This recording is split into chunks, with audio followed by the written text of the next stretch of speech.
अत्याचार म्हणजे आम्ही नवरा बायको लेकरं माझे सगळे साथ राहत होतो. मग तिथून काय जवळ उमेश मानेची चक्की होती, चढायला जात होतो आम्ही.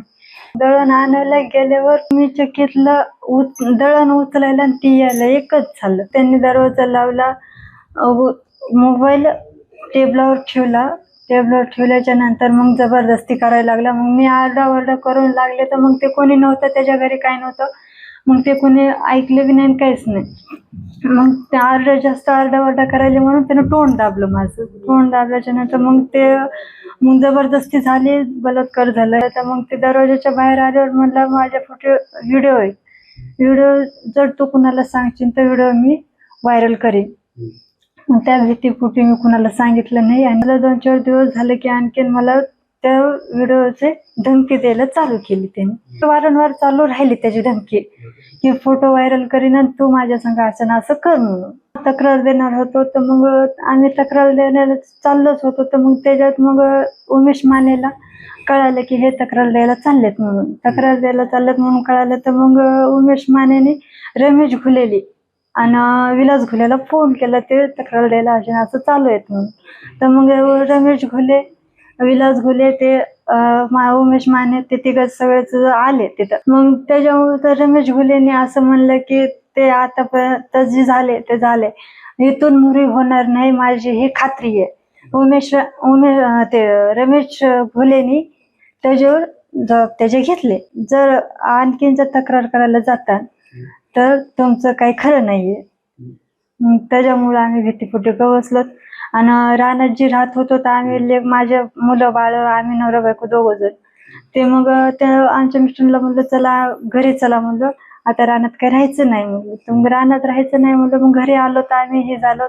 तिथून मोरे बी 2-4 दिवसाला चक्कर त्याचे उमेश माने आणि विलास घुले ते दोघं यायचे गाडीवर, बुलेटवर यायचे, हरणा वाजवायचे, हे करायचे, कर्फ्यू नाही यायचे. 3 तारखेला आमच्या घरी कोणी नव्हतं. मग मी एकटीच होते. मग विलास घुले आणि उमेश माने ते 2 जण आले, बुलेटवर आले.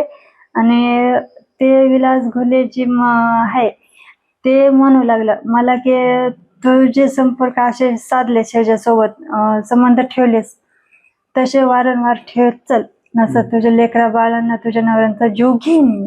मग 20 तारखेला मग डबल आले. कर्फ्यूने 2-3 चक्र घातल्या देवळापासून. कर्फ्यू पुन्हा बुलेटवर हे हरणं ते वाजलं. तर मग घरी आले, शिव्यागाळ करू लागले.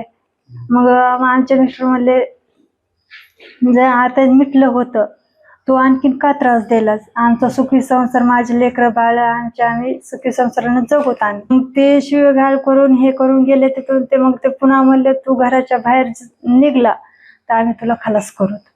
मग तिथून मोरी धमकी देऊन गेले ते तिथून. तर मग पप्पा ते आलते हे कोण, तर मग आपण समजून सांगू हे करू म्हणून मग समजून सांगायला ते हॉटेलवर आले. ते असं करायलाच का नाही, मग ते समजून सांगण्यासाठी तसं केलं.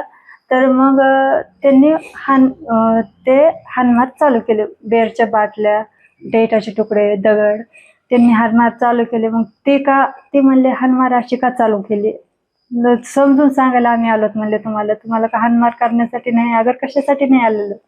मग हाणमार चालू केल्याच्या नंतर ह्यांनी मग पुन्हा हात उचलला.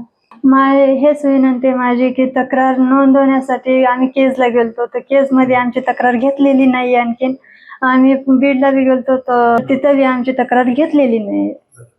आमची एवढीच मागणी की आमची तक्रार घ्यावं आणि आम्हाला न्याय द्यावा.